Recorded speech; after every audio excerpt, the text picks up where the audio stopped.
little bit about Joel. In the last several months, Joel and I have had a number of phone conversations.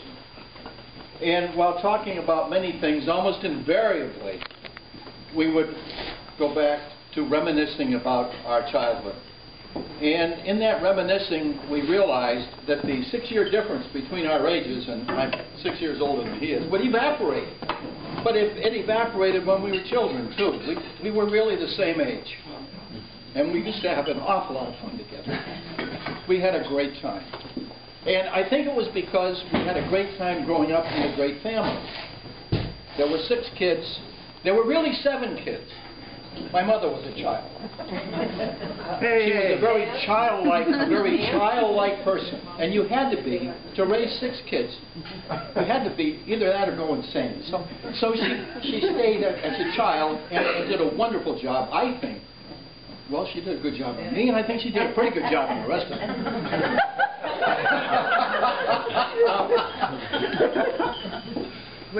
While we were reminiscing, we reminisced about Christmases a lot. And I guess we always, all of us, think back about Christmas when we think about the things that happened in childhood. And I'm sure Joel has told this story to many of you, maybe all of you, but we weren't a wealthy family, obviously, and we lived on a little farm up in Fitchburg for 25 acres. Dad and Mom moved there in the late 1930s, I think. Dad always thought that we ought to have a farm. If anything happened, we could fall back on income from the farm. He was never a good farmer. Because he was an RFD mail carrier, he worked for the post office, and he was what you might call a gentleman farmer. But the Christmas Joel and I remembered the most was the one where we always looked forward to. And when I say always, every year a package would come from West Roxbury, from our grandma and the 2 aunts that lived with her. They would fill the box about yay big, full of 500 gifts. I don't know how they packed them in there. And every year this package would arrive, and we had so much fun opening it. Well, one year it didn't arrive. And it got closer and closer to Christmas, and somehow Joel and I found ourselves, and I don't know why, we were about 2 or 3 miles from home on Ashby State Road, and that doesn't mean anything to you, but it was a road between Fitchburg and Ashby, Massachusetts. And we were walking along that road, and along comes a Railway Express truck. And we looked at it, and the guy stopped. And he said, "Could you tell me where the Westhoff family lives?" Well, talk about serendipity. Our mouths dropped open. That package was in that truck. And it was like 2 days before Christmas. So and that was one of the things that he and I talked about on the telephone together in the last month or 2. And another, we didn't talk about this, but Mom sent all of us kids to Catholic schools. And when we lived in Fitchburg, we went to St. Bernard's School, which was several miles, 4 or 5, 6 miles away. We went by school bus. And when I was in high school, I guess, or close to that, when Joel started. And then David followed closely thereafter. And we all had to wear white shirts to school. And Mom was going nuts because the kids would come home and they'd be black all over the sleeves of the shirt. Well, one thing that started, and if John doesn't remember this, the last thing Mom asked when you went out the door was, "Did you take where do you have your handkerchief? Do you have your handkerchief?" Because you know what was on there. And Joel came home with the dirtiest sleeve. And somehow either David or Joel said that Sister Mary is making a shovel call at school, and that's how they got.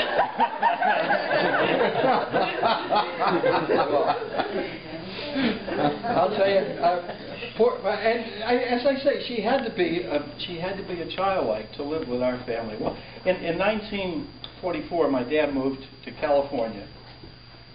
He transferred to California with the post office, and I was in my junior year in high school, and somehow they decided that I was going to graduate from high school at St. Bernard's High.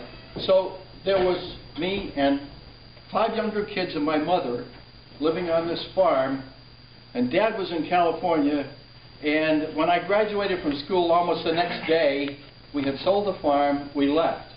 and I traded in an old 31 Chevrolet for a 1938 International station wagon that we loaded up with the 5 kids. And I guess I was 17 years old, and Joel was then, how old? He was, what, 12? 11. He was 11. In fact, he was going to be 12 as we were traveling. Okay, we're traveling across the country with this thing, and this was in 1945. You couldn't buy tires then, and you couldn't buy gasoline, because there was all rationed, so the tires were bald. In Gardner, we had our first flat tire. You got that? 20 miles.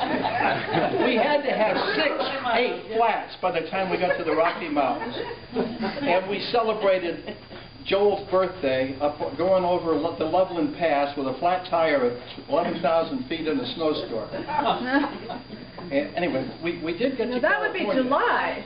But one thing I do want to point out, and if I go too long, just shut me up, that those of you who think Joel acquired this wry sense of humor that he had late in life, when he was 11, 12 years old, he had it. He learned how to say bang, sounding like a flat tire. And he was sitting in the back of the car. I kid you not. And every 30 or 40 miles I would hear this, and sometimes it would be a flat tire, and sometimes it was Joel.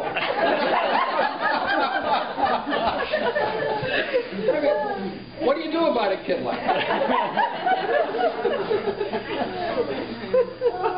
Well, I left the family to go into the military, and I brought back a war bride. And when I came back in 1948, the first member of my family she saw was Joel. 15-year-old, 14-year-old, and she still stayed over. She didn't go back. She wanted to go back, but for other reasons. She was homesick. But here was Joel waiting at the railroad station for us in San Jose, California, to greet us. And it was something else just having him part of our family. We stayed on, and Dad and family moved to Albuquerque, New Mexico.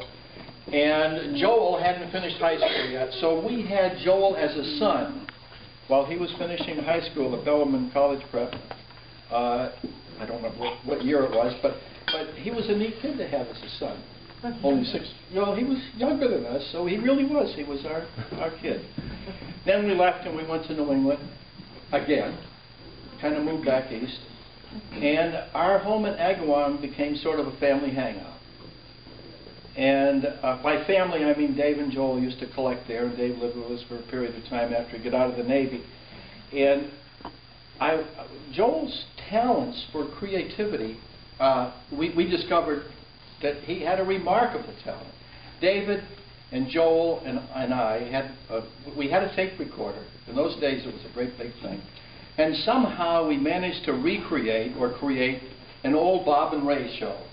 And Joel and Dave and Ed did this thing on tape, and it was pretty good, and Julie was just laughing to beat the band, and we thought, my God, we didn't think it was that funny. Well, she never heard of Bob and Ray. And she thought we were doing this all without prompting. And it was all it was improvisational, but the fact is we had a little bit to go on, and she thought we were really more talented than we are.